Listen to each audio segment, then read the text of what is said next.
Halo teman-teman, apakah teman-teman tahu bagaimana X-ray itu terbentuk? Mungkin teman-teman sudah sering mendengar X-ray atau kata X-ray. Mungkin ada beberapa dari teman yang pernah ikut atau melakukan proses ronsen dan segala macam ya. Namun pernah nggak terlintas di pikiran teman-teman, bagaimana sih sebenarnya X-ray itu terbentuk? Nah, di sini saya akan coba untuk menjelaskan bagaimana X-ray itu terbentuk. Eh, Namun sebelum itu kita perlu tahu komponen-komponen dalam proses pembentukan X-ray.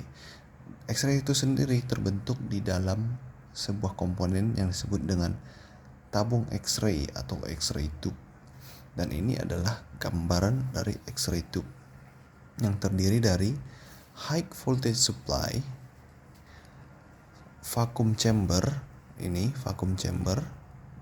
setelah itu lead shielding ataupun perisai pelindungnya, lalu ada katoda dan anoda, lalu yang terakhir adalah filter.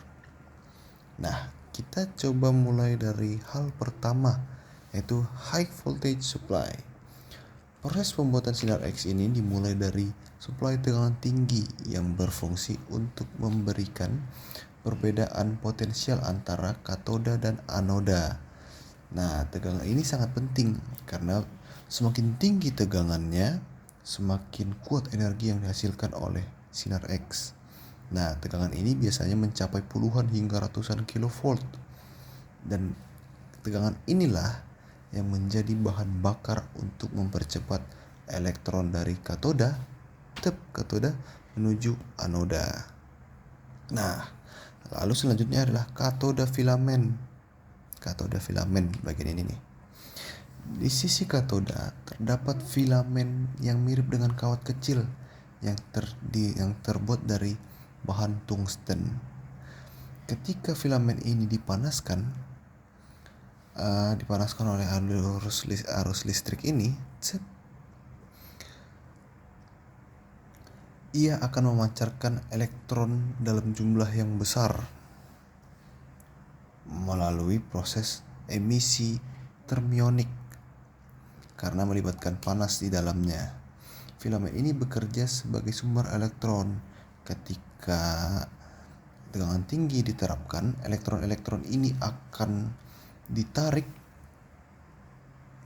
oleh anoda dan siap untuk terlibat dalam produksi sinar X. Lalu yang ketiga adalah vakum udara. Vakum udara ini berfungsi untuk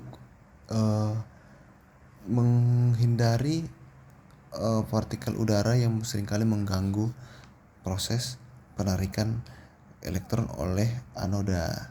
Kenapa? Elektron yang dihasilkan oleh katoda filamen perlu bergerak dengan kecepatan yang sangat cepat menuju anoda agar pergerakan elektron tidak terganggu oleh molekul udara. Seluruh proses ini berlangsung dalam sebuah ruangan vakum.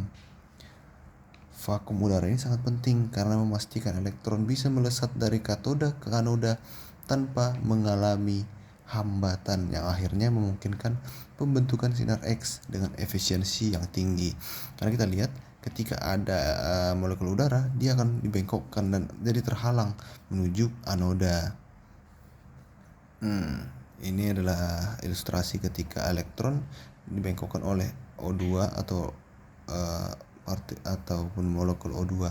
Kita tahu bahwa atom oksigen itu terdiri dari dua, makanya kita kenal dengan O2. Nah, yang selanjutnya adalah anoda target. Di sisi lain terdapat anoda, biasanya terbuat dari logam berat seperti tungsten yang berfungsi sebagai target.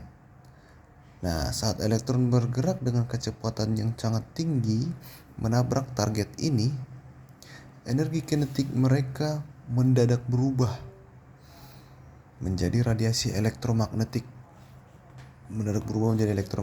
Dalam bentuk sinar X. Proses ini disebut sebagai Bremsstrahlung ataupun radiasi pengereman karena elektron yang menabrak tiba-tiba berhenti dan memancarkan sinar X. Namun sebagian energi yang berubah itu juga diubah menjadi panas. Nah, sehingga penting bagi anoda untuk memiliki kemampuan menahan panas yang tinggi. Dan biasanya karena kita butuh bahan untuk resistansi panas yang tinggi, sering sekali juga itu anoda terbuat dari tungsten, namun tidak selalu terbuat dari tungsten. Nah, selanjutnya adalah kubah perisai. Kubah perisai yang ini setelah sinar X dihasilkan, radiasi ini diarahkan keluar dari tabung menuju kubah perisai. Kubah perisai ini sendiri sebenarnya bukan untuk melindungi si komponen sinar X tadi, namun melindungi kita yang di luar atau lingkungan yang di luar dari pancaran radiasi langsung. Nah, kubah ini biasanya terbuat dari bahan yang mampu menyerap radiasi seperti timbal ataupun PB. Itu akan semuanya ditutupi oleh perisai timbal kecuali jalur di mana si timbal sinar X itu kita inginkan untuk keluar. Namun kenapa bisa timbal yang kita pilih? Karena timbal itu memiliki nukleus yang lebih besar dari material lainnya dan juga memiliki awan elektron atau elektron cloud yang lebih densitasnya lebih tinggi gitu.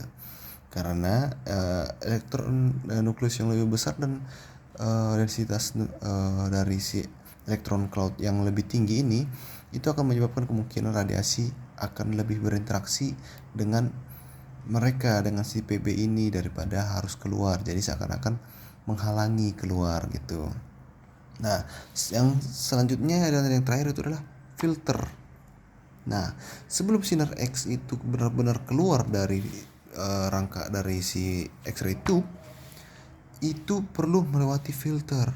Filter ini terbuat dari logam seperti aluminium yang tipis dan berfungsi untuk menyaring sinar X. Nah, dengan filter ini kita sinar X itu akan disaring.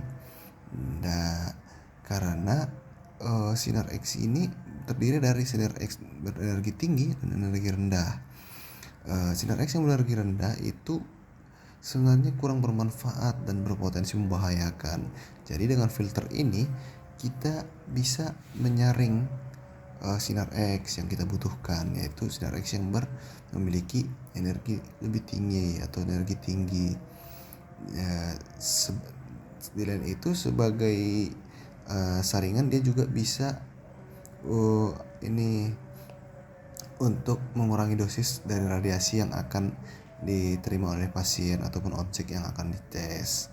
Jadi selain itu kenapa dia membutuhkan elektron energi tinggi, yaitu selain untuk meningkatkan kualitas gambar, tapi juga untuk menghindari bahaya dari sinar X yang memiliki energi rendah itu tadi.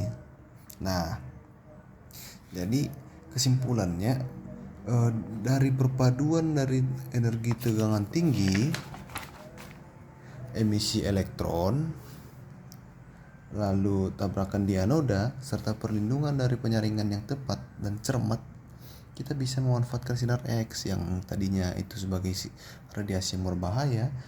Jadi banyak hal yang berguna untuk kehidupan manusia, seperti dalam medis, produksi, dan banyaklah hal lain yang bisa dimanfaatkan dari penerapan sinar X tadi.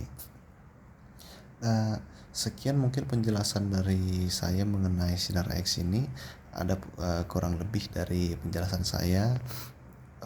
Saya mohon maaf bila ada kesalahan kata-kata ataupun salah menjelaskan. Semoga ilmunya bermanfaat. Terima kasih.